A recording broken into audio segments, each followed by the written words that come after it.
नमस्कार दोस्तों, मेरा नाम है विमल सिंह। बालाजी स्टडी अड्डा में आपका स्वागत है।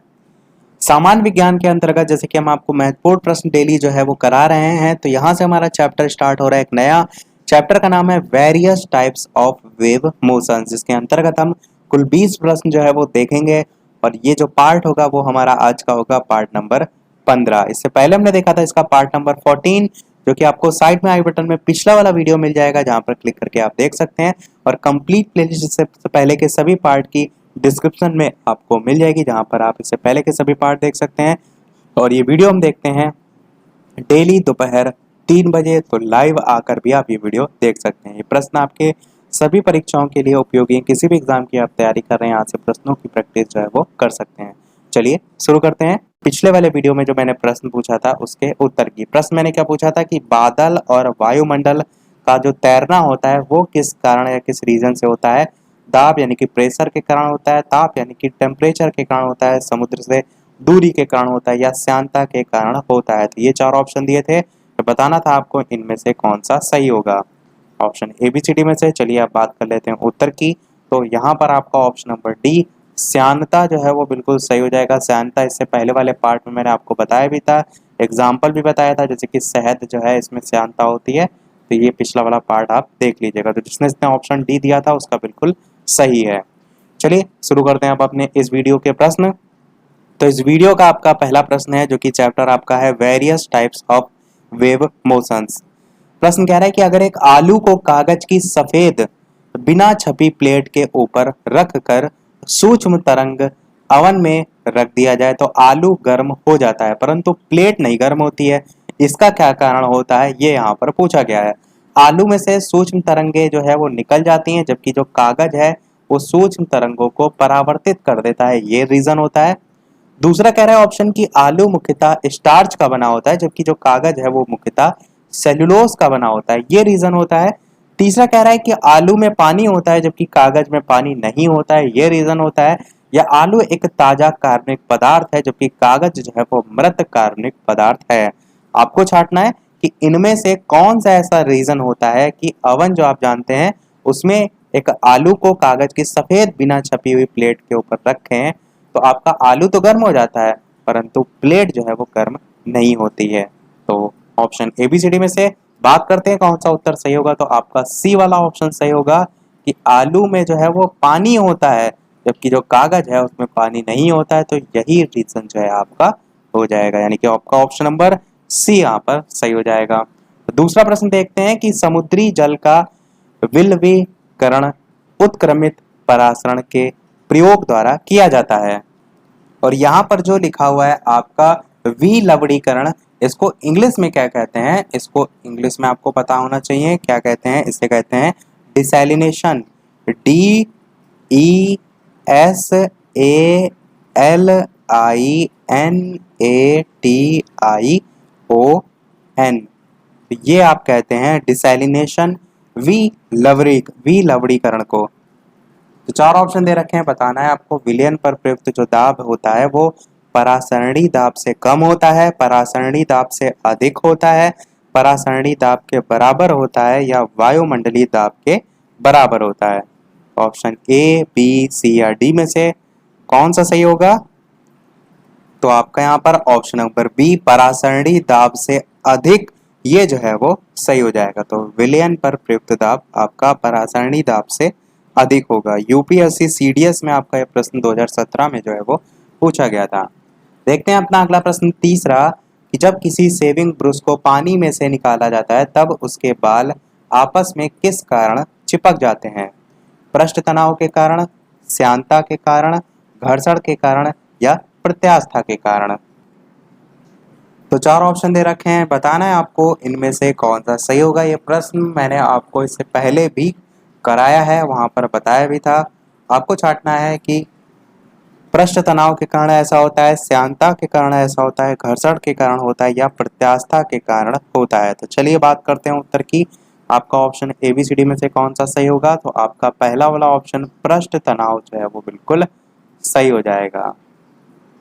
देखते हैं अपना अगला प्रश्न चौथा, निम्न में से कौन सा एक कथन आपको बताना है सही है। पहला कथन कह रहा है कि वायु में ध्वनि वेग दाब पर निर्भर नहीं करता है। दूसरा कथन कह रहा है कि तापमान के बढ़ने पर वायु में ध्वनि का वेग बढ़ता है।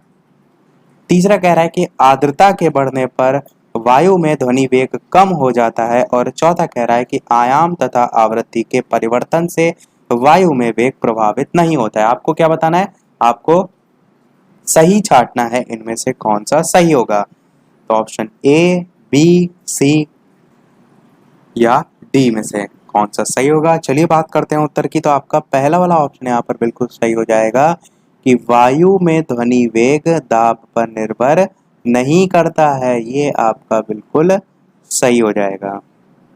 बाकी ऑप्शन भी आप चाहें तो पढ़ सकते हैं, मैंने आपको सभी बता दिया। देखते हैं अपना अगला प्रश्न, पांचवा प्रश्न कह रहा है कि टेप रिकॉर्डर तथा अन्य ध्वनि यंत्रों पर अंकित जो पद है डॉल्बी बी अथवा डॉल्बी, वो किसे निर्दिष्ट करता है। आपने देखा भी होगा, काफी जगह लिखा रहता है।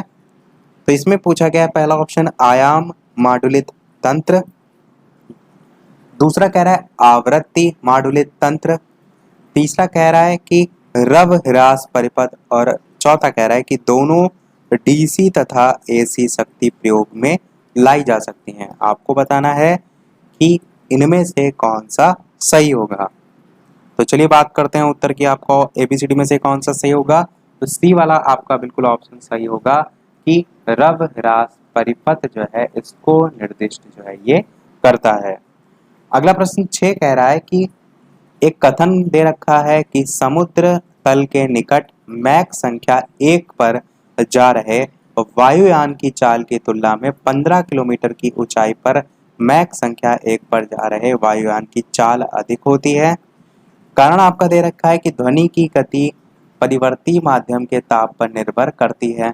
अब कथन और कारण आपका दे रखा है, अब आपको बताना है कि इनमें से कूट कौन सा सही होगा।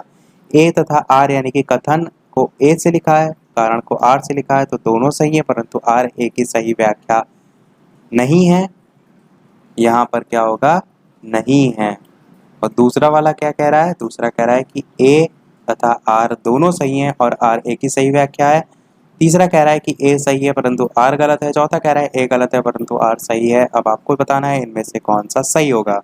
तो चलिए बात करते हैं उत्तर की कौन सा सही है। तो ए वाला जो आपका लिखा है ये कथन गलत है, और जो आर वाला कथन है कारण वाला कि ध्वनि की गति परिवर्ती माध्यम के ताप पर निर्भर करती, ये आपका बिल्कुल सही है। तो डी वाला आपका ऑप्शन सही होगा कि ए गलत है परंतु आर जो है आपका बिल्कुल सही है। अगला प्रश्न देखते हैं 7वां, दूर संचार के लिए प्रयुक्त तरंगे जो हैं इनमें से कौन सी होती हैं। इंफ्रारेड होती हैं, दृश्य प्रकाश होती हैं, अल्ट्रावायलेट होती हैं या माइक्रोवेव होते हैं। 4 ऑप्शन है, बताना है इनमें से आपको कौन सा सही होगा। इसके अलावा वीडियो पसंद आए तो वीडियो को लाइक भी अवश्य कर दीजिएगा, ताकि किसी प्रकार अच्छे अच्छे प्रश्न में आपको प्रैक्टिस कराता रहूं। बात करते हैं चलिए उत्तर की, एबीसीडी में से कौन सा सही होगा। तो दूर संचार के लिए प्रयुक्त जो तरंगे होती हैं वो होती हैं माइक्रोवेव तरंगे। आपका ऑप्शन नंबर डी जो है वो सही हो जाएगा। और माइक्रोवेव जो है इसको हिंदी में क्या कहते हैं, तो माइक्रो तरंगे जो है वो कहते हैं। आपको माइक्रो तरंगे भी ऑप्शन में लिखा देखने को मिल सकता है, क्योंकि आप जो माइक्रोवेव आता है उसको लेकर कंफ्यूज ना हो जाए, इसलिए मैंने हिंदी भी आपको बता दिया। अगला प्रश्न देखते हैं 8वां, निम्नलिखित कथनों पर विचार कीजिए। पहला कथन कह रहा है कि कम लंबाई की बांसुरी से निम्न आवृत्ति की तरंगे उत्पन्न होती हैं। दूसरा कह रहा है कि ध्वनि यंत्रों में से केवल अनुदैर्ध्य प्रत्यास्थ तरंगों के रूप में प्रगामी होती हैं। आपको बताना है इनमें से कौन सा जो है वो सही है। केवल दो, केवल एक, या एक और दो, दोनों, या तो ना तो एक ना तो दो। आपको बताना है option A B C D में से कौन सा जो है वो सही होगा। ऑप्शन ए, बी, सी या डी में से। चलिए बात कर लेते हैं उत्तर की। तो आपका केवल दूसरा कथन सही है, यानी कि ऑप्शन के अकॉर्डिंग आपका ए वाला सही हो जाएगा। केवल दो, कि ध्वनि यंत्रों में से केवल अनुदैर्ध्य प्रत्यास्थ तरंगों के रूप में प्रगामी होती हैं, ये आपका बिल्कुल सही है। अगला प्रश्न देखते हैं 9वां, टेलीविजन प्रसारणों में श्रव्य संकेतों को प्रेषित करने के लिए प्रयुक्त तकनीक कौन सी है। स्पंद संकेत आरोपण, आयाम आरोपण, आवृत्ति आरोपण या समय विस्तार गुणन। बताना है आपको कि टेलीविजन प्रसारणों में श्रव्य संकेतों को प्रेषित करने के लिए, टेलीविजन जो आप देखते हैं उसमें जो सुनने वाले प्रसारण होते हैं, श्रव्य लिखा है ना यहाँ पर, तो उन संकेतों को प्रेषित यानी कि भेजने के लिए प्रयुक्त जो टेक्निक होती है वो क्या होती है? तो चार ऑप्शन में से कौन सा सही होगा? बात करते हैं उत्तर की, तो आपका ऑप्शन नंबर सी आवृत्ति आरोपण जो है वो सही हो जाएगा। देखिए हमारा चैप्टर थोड़ा सा टफ है, तो आपको ये प्रश्न हो सकता हो टफ लग रहे हो, तो थोड़ा सा प्रश्नों का लेवल जो है आपको कम ज़्यादा देखने को मिलेगा। इससे पहले भी मैंने आपको बताया एनसीईआरटी बेस्ड क्वेश्चन में आपको इस प्रकार के प्रश्न जो है वो देखने को मिलते हैं। 10वां प्रश्न कह रहा है कि दूरदर्शन प्रसारणों में ध्वनि संकेतों को प्रेषित करने में प्रयुक्त तकनीक कौन सी है? इससे पहले जो प्रश्न आया था वही सेम प्रश्न है, बस देखिए इस प्रश्न में टेलीविजन लिखा हुआ था। क्या लिखा था? टेलीविजन प्रसारणों में श्रव्य संकेतों को। इसमें क्या लिखा है? दूरदर्शन प्रसारण में ध्वनि संकेतों को। बस थोड़ा सा प्रश्न जो है वो बदल दिया गया है, परंतु आपका उत्तर नहीं चेंज होगा, उत्तर वही रहेगा। बस ऑप्शन में भी थोड़ा सा हिंदी इंग्लिश का फेरबदल किया गया है। नाड़ी संकेत मॉडुलन, आयाम मॉडुलन, आवृत्ति मॉडुलन या समय विभाजन मल्टीप्लेक्सिंग। तो ऑप्शन ABCD में से कौन सा सही होगा? बात करते हैं उत्तर की, तो सी वाला आपका आवृत्ति मॉडुलन जो है वो सही हो जाएगा। इससे पहले वाले प्रश्न में देखिए यही चीज हिंदी में लिखी थी, आवृत्ति आरोपण लिखा था, यहाँ पर क्या कर दिया गया? यहाँ पर आवृत्ति मॉडुलन कर दिया गया। इतना सा डिफरेंस है। 11 प्रश्न देखते हैं, टेलीविजन के दूरस्थ नियंत्रण के लिए किस प्रकार के विद्युत चुंबकीय विकिरण का उपयोग किया जाता है? पराबैंगनी, अवरक्त, दृश्य या उपरोक्त में से कोई नहीं। चार ऑप्शन है, बताना है आपको कि टेलीविजन के दूरस्थ नियंत्रण के लिए किस प्रकार के विद्युत चुंबकीय विकिरण का प्रयोग किया जाता है। तो चलिए बात करते हैं उत्तर की। ऑप्शन ABCD में से कौन सा सही होगा? तो आपका ऑप्शन बी अवरक्त जो है वो बिल्कुल सही हो जाएगा। तो अवरक्त का जो है यूज किया जाता है विद्युत चुंबकीय विकिरण। देखते हैं अपना अगला प्रश्न 12वां, निम्नलिखित में से कौन सा विद्युत चुंबकीय विकिरण टेलीविजन के दूरस्थ नियंत्रण के लिए प्रयोग में लाया जाता है? देखिए प्रश्न एक ही साथ में है। इससे पहले क्या पूछा गया था? इसमें पूछा गया था कि टेलीविजन के दूरस्थ नियंत्रण के लिए किस प्रकार के विद्युत चुंबकीय विकिरण का यूज किया था। यहाँ पर क्या प्रश्न को थोड़ा सा घुमा दिया गया है। निम्नलिखित में से कौन सा विद्युत चुंबकीय विकिरण टेलीविजन के दूरस्थ नियंत्रण के लिए प्रयोग में लिया जाता है? यानी कि पहला वाला पार्ट जो था उसको लास्ट में कर दिया गया, लास्ट वाला पहले कर दिया गया। ऑप्शन तो आपका बदलेगा नहीं, तो वही है ऑप्शन पराबैंगनी, अवरक्त, सूक्ष्म तरंग, उपयुक्त में से कोई नहीं। आपको बताना है कौन सा सही होगा। ऑप्शन ABCD में से बात करते हैं उत्तर की, तो आपका अवरक्त यहाँ पर भी सही हो जाएगा, जो कि वहां पर भी सही था। और अवरक्त को इंग्लिश में क्या कहते हैं? तो इंफ्रारेड कहते हैं। अवरक्त किरणों को हम इंफ्रारेड INFRARED और रे यानी कि किरण, तो ये जो है वो कहते हैं। चलिए देखते हैं अपना अगला प्रश्न जो है वो 13 कि एक टीवी सेट को चलाने के लिए निम्नलिखित में से किसे एक टीवी रिमोट नियंत्रण इकाई द्वारा प्रयोग किया जाता है? ध्वनि तरंगे, प्रकाश तरंगे, सूक्ष्म तरंगे या रेडियो तरंगे। चार ऑप्शन है, आपको बताना है कि एक टीवी सेट को चलाने के लिए निम्नलिखित में से किस एक टीवी रिमोट नियंत्रण इकाई द्वारा प्रयोग किया जाता है। तो ऑप्शन ABCD में से बात करते हैं उत्तर का, तो आपका ऑप्शन नंबर डी रेडियो तरंगे बिल्कुल जो है वो सही हो जाएगा। सूक्ष्म तरंगे देख के ऑप्शन कंफ्यूज ना होइएगा, आपका रेडियो तरंगे सही होगा। अगला प्रश्न 14 कह रहा है कि मनुष्यों के लिए शोर की सह सीमा करीब करीब कितनी होती है? 85 डेसिबल्स, 45 डेसिबल्स, 125 डेसिबल्स या 155 डेसिबल्स। बताना है आपको मनुष्यों के लिए जो शोर होता है उसको सहन करने की जो सीमा होती है वो कितनी होती है? करीब करीब मतलब कह सकते हैं लगभग, यहाँ पर लिखा हुआ है। तो बात करते हैं उत्तर की। ऑप्शन ABCD में से कौन सा सही होगा? तो ए आपका 85 डेसिबल बिल्कुल सही हो जाएगा। अगला प्रश्न देखते हैं 15 कि जब सितार और बांसुरी पर एक ही स्वर बजाया जाए तो उनसे उत्पन्न ध्वनि का जो भेद है यानी कि जो अंतर है वो निम्नलिखित में से अंतर का कारण किया जा सकता है। बहुत ही अच्छा प्रश्न है, इंपॉर्टेंट क्वेश्चन है, क्योंकि इस पर बेस्ड जो तारत्व और प्रबलता है इन पर प्रश्न पूछे जाते हैं आपसे। कह रहा है कि एक सितार है और बांसुरी है, एक ही स्वर बजाया जाए उससे, जैसे कि आप कोई सॉन्ग की ट्यून समझ सकते हैं, तो उससे उत्पन्न जो ध्वनि है उसका यदि आपको अंतर करना है तो क्या बेस लेकर आप उसका अंतर कर सकते हैं? तारत्व और प्रबलता, तारत्व प्रबलता और ध्वनि गुणता, केवल ध्वनि गुणता या केवल प्रबलता। इस प्रकार से 4 ऑप्शन आपको दे रखे हैं। तो ऑप्शन ए, बी, सी या डी में से कौन सा सही होगा? चलिए बात कर लेते हैं उत्तर की। तो आपका ऑप्शन सी, केवल ध्वनि गुणता आपका बिल्कुल सही हो जाएगा। यहाँ पर इस चीज का भी ध्यान दीजिए कि सितार और बांसुरी के संबंध में पूछा गया है, इसलिए आपका तारत्व और प्रबलता यहाँ पर नहीं आएगा। तो उन ऑप्शन को देखकर कंफ्यूज ना होइएगा। तो आपका ऑप्शन सी यहाँ पर केवल ध्वनि गुणता जो है वो सही हो जाएगा। अगला प्रश्न देखते हैं 16 कि जब दो लोग आपस में बात करते हैं तब कितने डेसिबल ध्वनि उत्पन्न होती है? लगभग 5, लगभग 10 डेसिबल, लगभग 5 डेसिबल, लगभग 30 डेसिबल या लगभग 100 डेसिबल। तो सबसे पहले क्या करेंगे, मैंने आपको बताया, सबसे पहले हम ऑप्शन काटेंगे। तो सबसे पहले ऑप्शन कौन सा आप काटेंगे? वो ऑप्शन जो कि आपका नहीं हो सकता, डी वाला। क्यों? क्योंकि मनुष्य की सह सीमा ही मैंने आपको बता दी कि 85 डेसिबल तक जो है वो उसकी शोर की सह सीमा होती है, उसको सहन कर सकता है। तो 100 डेसिबल तो बहुत ज़्यादा हो जाएगा, तो 100 डेसिबल तो हम बात बिल्कुल भी नहीं करेंगे। अब 3 ऑप्शन है, उनमें से आपको छांटना है कि लगभग 10 डेसिबल, लगभग 5 डेसिबल या लगभग 30 डेसिबल। तो ऑप्शन ए, बी, सी में से आपको बताना है कौन सा सही होगा। चलिए बात कर लेते हैं उत्तर की। तो आपका लगभग 30 डेसिबल जो है वो सही हो जाएगा।